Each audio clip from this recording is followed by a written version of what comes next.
To be curious across warm, wonderful, sleep here in full grace and light. Wild life that will see sweet heaven through every beautiful face. My cool, quiet pillow, she never could, would know sad.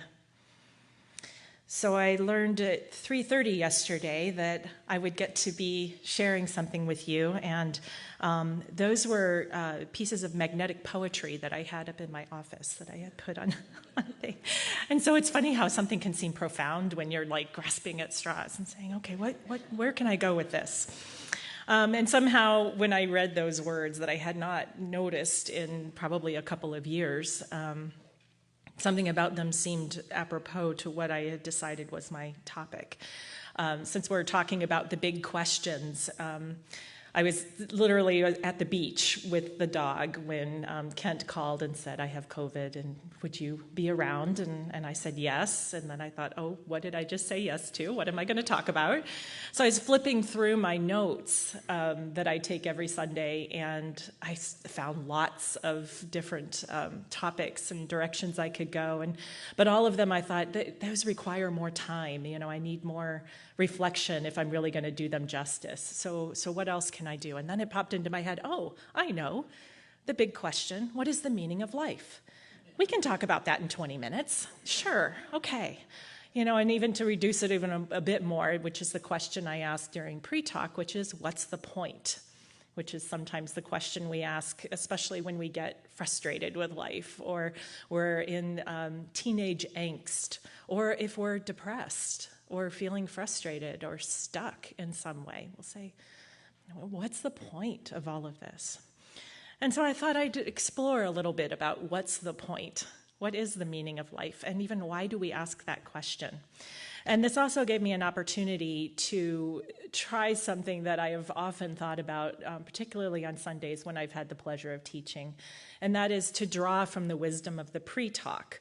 Every time I've taught and we've done the pre-talk and I've posed a question, I come away thinking, I need to rewrite my talk because there was so much that came up. Everyone here has so much wisdom and so much knowledge that it just blows me away every time. So this was an opportunity to kind of mix my own premeditated thoughts with the thoughts of the group. And so this is a little bit free form. I hope you'll kind of go with me on it because it is a big question. I'm sort of joking that, we can tackle it in 20 minutes. It's a years, it's a lifelong question, isn't it? But I'm just going to throw some ideas out there because I hope it will provoke some thinking from you if you haven't thought about that question recently. And I just had a birthday on Friday. Yay, 51. And birthdays have a way of also bringing up that question, like what's the point? What have I accomplished? What meaning have I contributed? In what ways have I made the world a better place? Can I look back on what I've been doing and be proud of it? And before I go any further, and I'm going to come to this, Wayne, your meditation was beautiful. And I always have to be careful. I have to pay attention to who's meditating on the days I'm teaching because I always get choked up.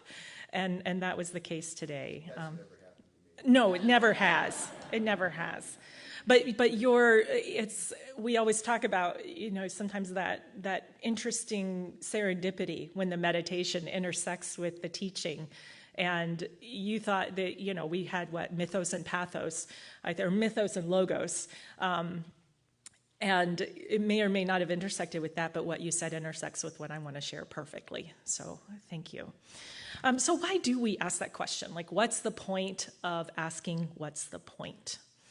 And part of this is it's what it means to be human, right? We have self-awareness. We have consciousness. We are the only creatures on earth that have the ability to imagine the future. And because we can imagine the future, that causes some of that existential angst. It also brings hope. It also pulls us forward. And we've heard it in here before, and I can't remember if it's Brene Brown or who it is that says this, but we are meaning-making creatures. It's what we do. We are storytellers. We create stories. And So asking that question is just part of who we are. It's like we can't not ask the question. And we can look at that question in different ways, and this came up in pre-talk. We can say, well, what's the point or what's the meaning of life for me? What's the point or the purpose for all of us? Or we can even ask it in a cynical way, like I was saying before, like, well, what's the point? Whatever, whatevs. I can just do whatever, I can be whatever. There is no point. Is that nihilism when you say, like, there's no point to anything? So all of that, there's a huge spectrum of how we can look at that question and address it. And so I hope maybe one of the things you take away is a way of thinking about it for yourself. Like, where are you in your life? Like, sometimes where we are in our lifespan will dictate how we see that question. You might be in a place where you're saying, what is the meaning for me? You might be in another phase of life where you're saying, what is the meaning for all of the collective and for all of us? Or you might be in a cynical place, like, what is the point after all? The other thing that came up around this question and during the pre-talk was, is that a reductionist question? Like, what is the point? As if there is just one point. And I think we could say, well, there are lots of points. There are lots of meanings. There are lots of purposes. And that's what makes this question so challenging to answer, because there is no one answer. And we will never know what that answer is. Sometimes it's just in the moment. I was thinking when I read that magnetic poetry, my cool, quiet pillow, she never could, would, no sad. I thought, well, sometimes for me, the meaning of life is just finding the cool spot on the pillow, flipping it over and having that relaxation moment and sinking into that. I also one time asked Siri, this was a couple years ago, Siri, what's the meaning of life? And she said, by all accounts, it's chocolate. So there you go. That's what we can settle into. She knew your preference. She knew my preferences. If she really knew, if she was really smart, she would have said dark chocolate. So just saying. She doesn't know all. But we do ask that question, half joking, half serious. I mean, what part of me didn't want Siri to actually say something that would be, give me some sort of insight besides chocolate? But I could even take chocolate and say, well, it's something about enjoying enjoying a gift, particularly that the earth has given us from cocoa beans, and that human beings have found a way to make palatable and enjoyable. And when's the last time you took a bite of chocolate and just let it sit in your mouth and just let it melt and not do anything else? It's been a while for me, and now I want to do that as soon as possible. So what is the point, right? We're born, we do stuff, we do some good, we do some bad, and most of it's ordinary, and then we die. And I think back to high school, and who knows why these different things stick with you, but I remember there was a trumpet player named Kyle, and he showed up to marching band practice one day with a T-shirt that said, "The one who dies with the most toys wins." Very 80s, right? This was probably like 86, 87, something like that. And I think it stuck with me because it resonated, because at that point in my life, there was something about material security. There was something about accumulating things and status. And I grew out of that mostly. I mean, I don't think any of us can say that we completely grow out of saying, I want certain toys, whatever those are. It might be a nicer house or a nicer car, or something that we just want because it does something for us. But lots of people don't ever grow out of that. And so their lives are always about accumulation of things or the pursuit of things. And it's never enough. And so they think that they're valuing prosperity, but really they're living scarcity. And this brought me to a verse from David White, when I think about how it's never enough. And he writes, "Enough. These few words are enough. If not these words, this breath. If not this breath, this sitting here. this opening to the life we have refused again and again until now. And so to me, the first hint of the meaning of life is in that with being open to life, being open to experiences. And so it makes me, and so this is part of the stumbling around a little bit, so bear with me. We refuse some of those things. Sometimes we refuse being open because being open means being vulnerable. And we can refuse even the things that we want in our lives. We can refuse love. We can refuse joy again and again. We cover them up and we reject them and we use them as an excuse not to feel other things. Like, I won't love because I don't want to get my heart broken. And if we're honest with ourselves, we do that sometimes. I don't want to go for that job because I might not get it. And it's easier, it's almost easier to give the universe a preemptive no than to have it tell it to us in no uncertain terms.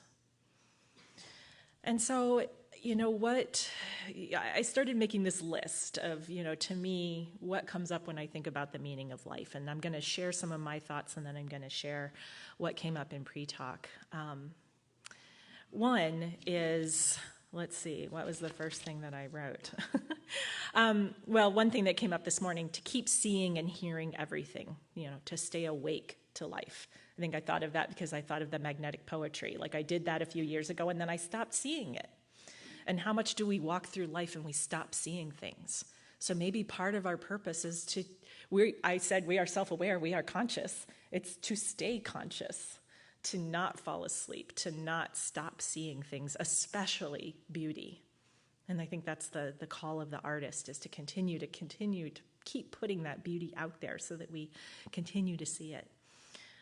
To live a both and existence, to not have an either or attitude, to say, I can do this and I can do that. We can do this and we can do that. We can have both things. We can kind of have our cake and eat it too, in some ways.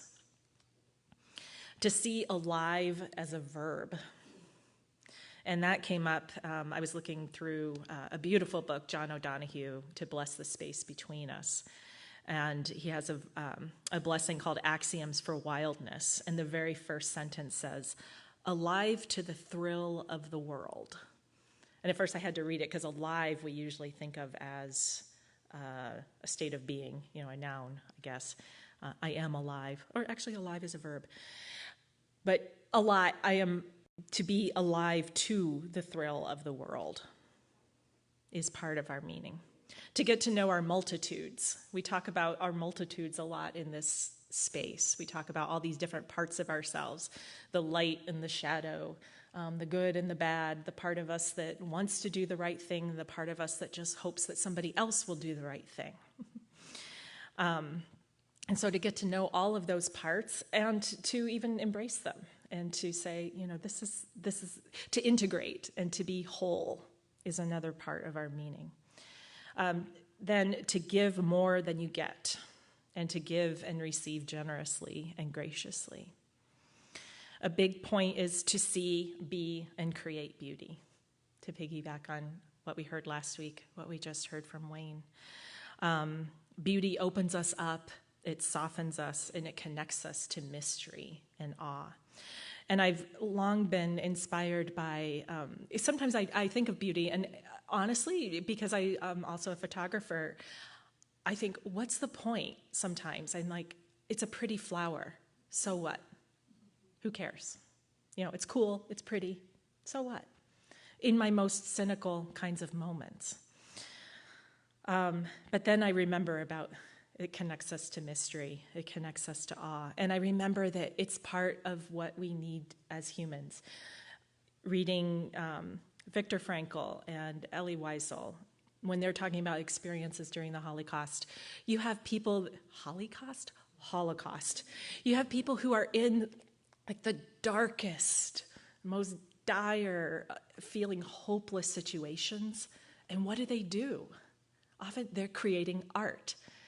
Their stories talk about how they put on little theater productions. I think of Olivier Messiaen, who wrote a gorgeous piece called Quartet for the End of Time while he was a prisoner of war. and he was in a jail cell with a cellist, a violinist, a pianist, and a clarinetist. And as a clarinetist, I feel so fortunate about that. And it is this transcendent, beautiful work that he wrote for him and his cellmates. It's like they were compelled to create art. And that was their meaning in that time. So I absolutely think that that's part of the meaning of life and what we're here for. And then finally, in terms of what I was thinking about, to give, receive, and multiply love. The Beatles had it. All you need is love. Love is all you need. And I think about, what would love do? We talk about what would Jesus do? Well, what would love do in this situation? And what if we answered everything with that question? Would what's the point or what's the meaning even be important if we're just answering things with love? To share a few things that came up in pre-talk that kind of dovetail with some of this. Of course, Mary Oliver came up. And her line from, it's funny, John, you mentioned grasshopper, and one of the very first things you said, and her poem that's kind of a meditation on her experience or her relationship or interaction with this grasshopper ends with one of her most famous lines, "What will you do with your one wild and precious life?" And some of the things that came up in that are to balance our survival dance with our sacred dance. We can get so wrapped up, and maybe that's in the accumulation of things, with our survival dance of just making sure we've got the roof over our head and food on the table and whatnot. We stop seeing the beauty around us. And so are we paying attention to whatever our sacred dance is? We also talked about your meaning on a spiritual level and a physical level.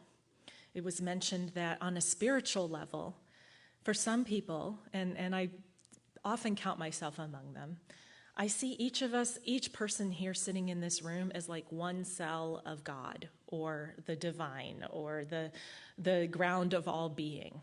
Each of us is one tiny speck of that. And collectively, we make that bigger whole. And that bigger whole, whatever it is trying to become conscious. And what are we creating as we make it conscious? Are we contributing something that's making that conscious entity a generative and loving being, or are we making it something that's fearful or taking away from grace and beauty and compassion? So part of it is to notice these spiritual and physical levels that we have and to integrate them. We also talked a lot about, and we indirectly, Charity's meditation from last week about the butterfly. And if I'm going to capture it accurately, I hope I am, and you'll correct me. But she talked about how, we know that butterflies have a migration cycle.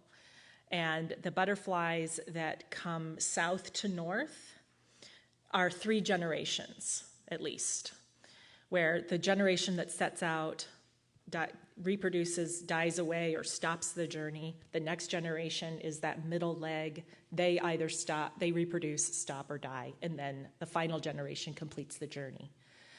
And each evolution, and Leslie was sharing this, gets a little stronger, and so that the monarch that is north, that eventually will head south back to Mexico, is the most, the hardiest, the most resilient, the most beautiful. And it will take that whole journey all the way back. And so the meaning, the purpose of each of their lives is very different. And what if we were all like this, the butterfly that just has the piece of the relay? What if that was all of our purpose? And what if we embraced that? We all, some of us are going to be the ones that fly to Mexico. Others are going to be the piece that sends the relay along. And, is it not all of our purpose in some way to be the one that's just part of the relay? Because people came before us and people will come after us. So what if we saw ourselves that way? In really simple terms, and this maybe gets to the thriving and surviving question, is someone mentioned that during a particularly difficult period during childhood, each day they would ask themselves, what's going to be my thing today? What's going to be the thing that gets me through? So that person was creating meaning each day. So each day you're waking up and you're saying, okay, what is my thing today? It might be that I am excited that we're going to have pizza at lunch. It might be that I get to go, help a neighbor with their yard. It might be that I get to come to C3 and see people that I love. It might be that I just get out of bed and am able to go about my day. So what's going to get you through? And then at some point, we have to move past that. And we say it's more than just getting through the day. It's about experiencing and growing. And someone also mentioned, and I just wrote down, life is absurd. And I don't remember exactly what was said around that. But there's something about abandoning a little bit about finding like this profound, deep meaning and just accepting it's absurd. That's one thing that I love about watching comedians, because they'll point out just the absurdity of things. And for some reason, Louis C.K. pops into my head, because we were fans before all this stuff happened with him. But he had this whole little shtick about everything's amazing and no one is happy. And I loved it. And then he's talking about flying in a plane and how, you're complaining about things you didn't know existed until 10 minutes ago, that you can't have it. And so just this, paying attention to those absurdities sometimes can keep us humble, keep us in awe, keep us with the mystery, and keep us from taking things so seriously. We also talked about impermanence, which is another theme that comes up a lot in here. I can imagine Kent up here, and he's saying, everything is impermanent. And what does that tell us? How does that inform us about how we create meaning in our lives? What came up was the artist Christo, who draped the Eiffel Tower, or covered the Eiffel Tower. Am I saying? It was the Arc de Triomphe. Okay, thank you. Yes. And then, he draped it, wrapped it up, and then unwrapped it. So what was the point of that? And it was a piece of art that was impermanent. I also was thinking about, is it the Buddhist monks that create the mandalas in the sand? Or Tibetan, maybe? And they create these intricate, beautiful mandalas, and then they sweep them away. And so you're kind of like, what was the point? And I think that is the point, to remind us of the impermanence of things. And maybe to embrace the ephemeral. Other people said, to learn from our experiences and maybe to pass those lessons along, to provoke, to learn unattachment to things, and maybe that's part of that impermanence piece. To catch each other when we fall. This was a little bit of my own interpretation of a story that someone shared. To catch one another, to be that person for someone else, and to know that they're going to be a person for us.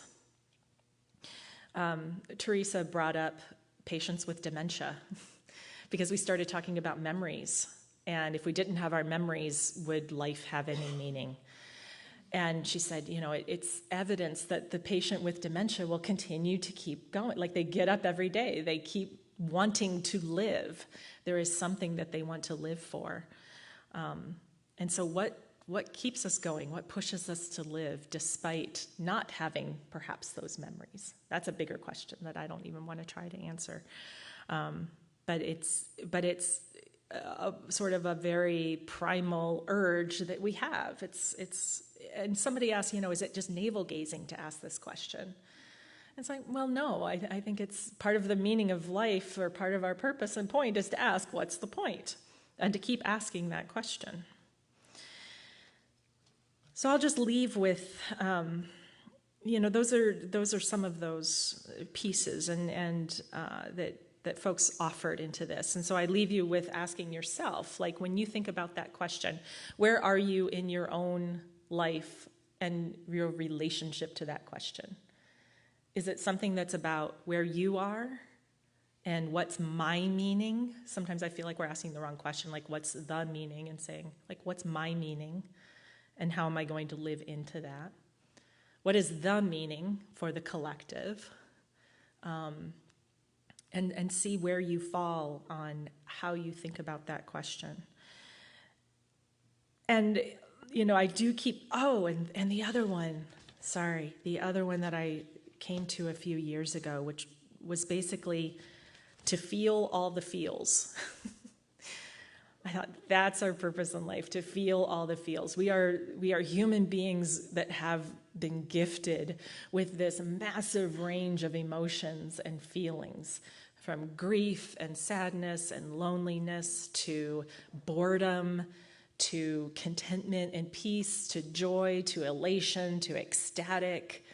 We have that whole spectrum at our disposal. And how much do we use it? How much do we tap into it? And how much are we putting ourselves in situations where we get to experience those feelings? So in some ways, I feel like besides the love, plays into that. But maybe the purpose, maybe the meaning is to feel everything that we have been endowed with to feel. Because if we're doing that, then we are living both and. We are saying yes. We are putting ourselves into these situations where we can experience all of these things. So with that, to consider your own response to what's your meaning, or what is the meaning, to think about the question of what would love do? How would love be? How would love respond to this? One of my favorite little proverbs, or I don't know if it's a proverb, but saying says, fear knocked on the door, love answered, and no one was there. So fear knocked on the door, love answered, and no one was there. So to me, that's part of the love is the answer. And so to think about, how would love respond to this question for you? And what is your sacred dance? So thank you for listening.